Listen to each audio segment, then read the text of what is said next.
Happy Sunday, everybody.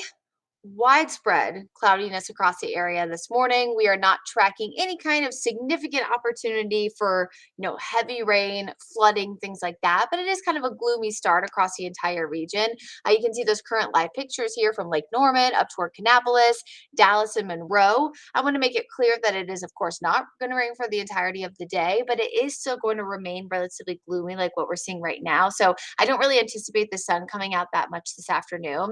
You can see the light to moderate rain from Mecklenburg County up toward Rowan, Stanley, Union, down toward York, Chester, Lancaster, kind of a hole right now up toward the northwestern foothills, but then some light to moderate rain in the mountains. This will continue off and on until about 1 o'clock, and then we are going to see some of that clearing. You can see this as we go hour by hour. Notice the clouds still stick around for the majority of the day, but by the second half of the afternoon, we will track at least a chance for a brief shower or thunderstorm developing. Essentially, it's because a warm front lifting north first, clouds, all this mess this morning, and then that secondary cold front has to sweep through. So it's taking a little bit of time, of course, to get fully to us, which is why we not only see that second round of, again, just a few showers and storms, you see it there, but why that's going to be kind of the push that those clouds need to get out as the winds turn out of the northwest and eventually the northeast as we have that cold front move through and high pressure starting to move back in. So radar futurecast looks great by about, I would say, 11 o'clock, midnight or so Monday. We, of course, clear things out, cool things down, as we are going to be tracking some sweater weather in our forecast this upcoming week. If you are not a fan of SNL and you have no idea what I'm talking about, there's a great SNL skit about sweater weather that's from years ago, but you should watch it. It's hilarious. Mid to upper 50s overnight tonight. Probably will be the first time we drop below 60 since about mid-June. And then we could even see some mid to even flirting with the mid to upper 50s for the upcoming week. Good morning, Kelsey, my best friend from Atlanta. Good morning, Daniel. Good morning, Joy. Hopefully you guys are all having a great start to your day. Multiple opportunities, of course, for it to cool down this week. And also it's going to be dry. So really some sweater, light hoodie kind of action over the next few mornings. And really that's going to shape up for gorgeous weather for the Panthers. Home opener against the Saints. I feel like sometimes this time of year, or I don't feel like it, it's just the truth. You could be dodging showers and storms and it could be in the 90s, or you could be dealing with weather like this. And I think it's this, at least for myself as a big football fan, I would prefer.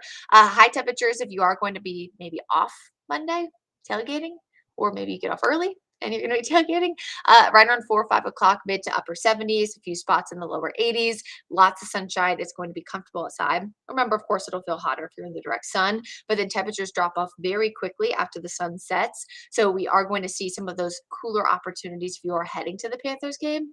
I would say you're probably not going to be cold by any stretch, but it will definitely start to turn cool. And then if you are going to be staying out, hopefully celebrating a Panthers win, you're going to get cool for sure, especially with temperatures in the mid 50s.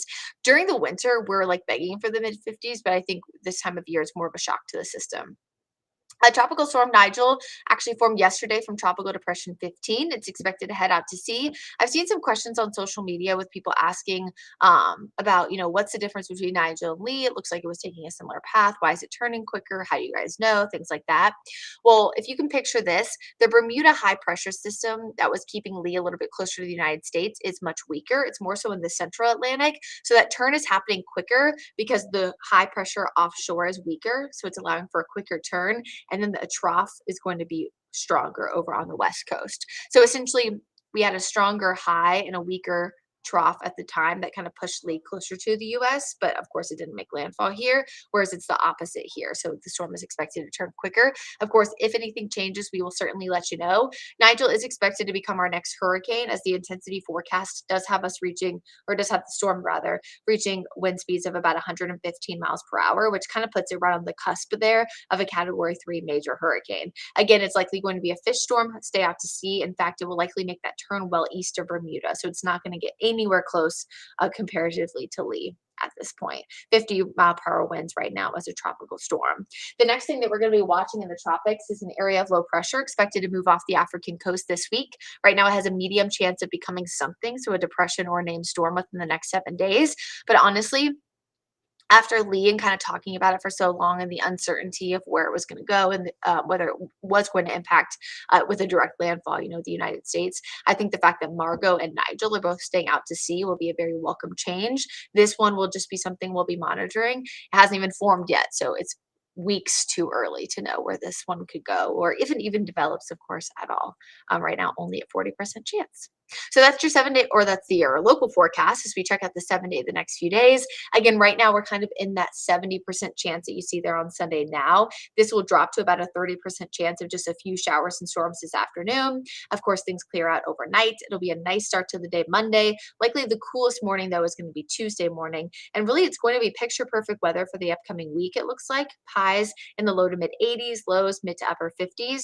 I do see a hint of a few showers returning in the forecast Friday, Saturday. Models have kind of been back and forth on this. Like one shows nothing, one shows 60% chance. So I'm going to try to split the difference between about a 20 to 30% Friday, Saturday, and Sunday. Of course, if anything changes, we will certainly let you know. I hope everybody has a happy, safe, and healthy Sunday. If you are a big NFL fan, I hope your team wins. And if you are not, I hope you get a nice little nap in, maybe get to do some laundry today, check things off your to-do list, anything indoors. And if you love the cloudy skies and you're going to be walking around with your umbrella, I hope you enjoyed the day too. I'll see you guys back on, actually, I won't be on Wake Up Charlotte this week. I'll see you guys back on the regular evening shows, filling in for Brad Wednesday night and Thursday night, and then a tag teaming coverage with him on Fridays. He's live at Festival in the Park. And then, of course, my typical Saturday and Sunday mornings right on WCNC Charlotte for Wake Up Charlotte weekend.